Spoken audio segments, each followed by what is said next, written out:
Yes!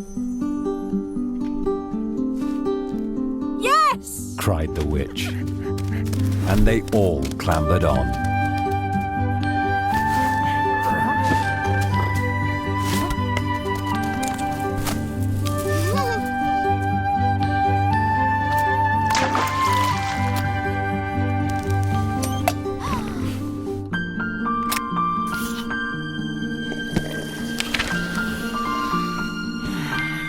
The witch tapped the broomstick.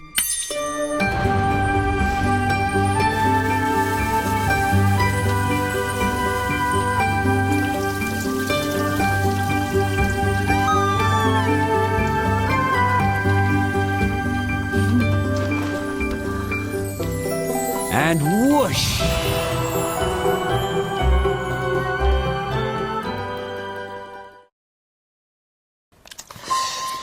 Hello, I'm Julia Donaldson, and I was reading there from the end of my book, Room on the Broom. You might have got that book or some of my other books like The Gruffalo at home, and I'm probably best known for those picture books. But I have also written a whole phonic reading scheme, which has got 60 books in it, and it's called Songbirds. I think it's probably my biggest challenge ever, but I still had terrific fun writing those books. And I'm really pleased that now these Songbirds reading books are available in these bind-up versions so that you can share them with your child in the home. Of course, sharing stories at home is a huge pleasure.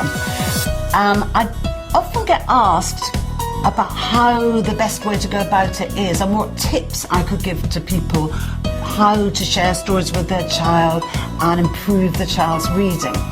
Well, my first tip would be don't worry too much about improving their reading or making it some kind of test. You really do it for the enjoyment, for the pleasure. If the child enjoys it, they are going to want to learn to read.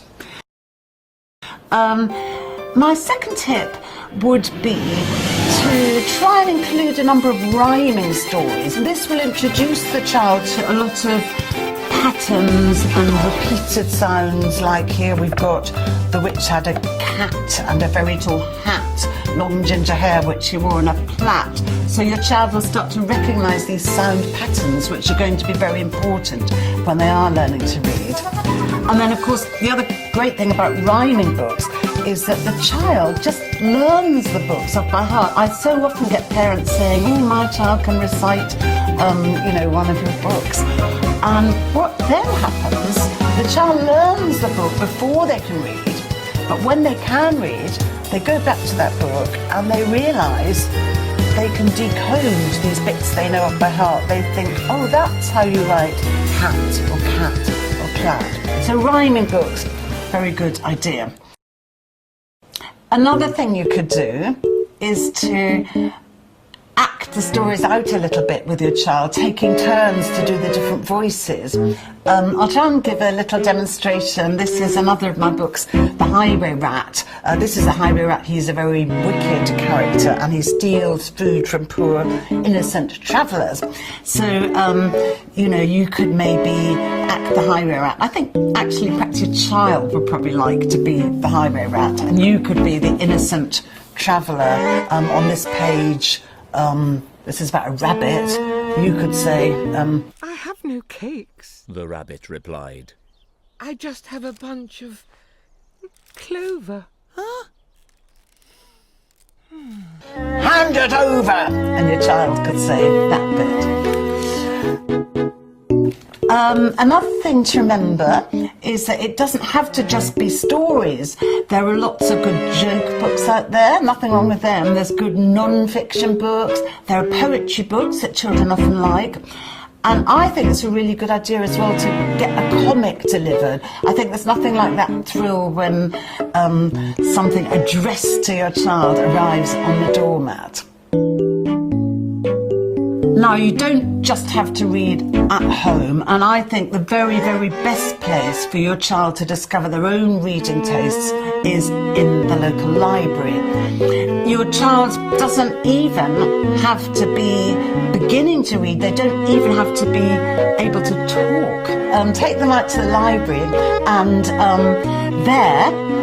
there are just troughs full of picture books. There are loads of books on the shelves. There's probably a nice helpful librarian who can help suggest something new for your child if they want to move on a little bit.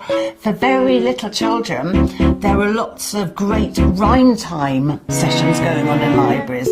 In Scotland, actually, they're called book bug sessions. And I've got book bug here. This is the book bug mascot, and in the book bug rhyme time sessions, the children chant and sing and just have fun getting to know the sounds, to enjoy the rhythms, which are going to be so important later on when they do become readers. And in the summer, most libraries run a really excellent scheme called the Summer Reading Challenge, where every child has to read 6 books over the summer holidays and report back on the books, and along the way they get lots of stickers and certificates and encouragement. That's brilliant to bring on your child's reading. Don't forget to make school your best friend. Your child probably is coming home every day with a reading book or a book purely for enjoyment, or maybe both. Don't forget to get these books out of their school bag. They might be buried right at the very bottom. And if the teacher wants some feedback from you, give the feedback that's required. And don't forget as well that it's not just one way. If you've got any worries about your child, any suggestions, if they may be getting a little bit fed up with some of the stuff they're getting from school, you can go to the teacher, you can send a note in, you can see them at the parent-teachers' days. Obviously not in a confrontational way, but it is supposed to be a partnership. Another tip is to play lots of games, word games, letter games. I remember that when I was little, my mother introduced me and my sister to a game where she would say a word, like if she said cat, which ends in t, then I would have to think of a word beginning with that letter. So I might say top, then my sister might say pill, and our mum might say log, and so on. That's just one game.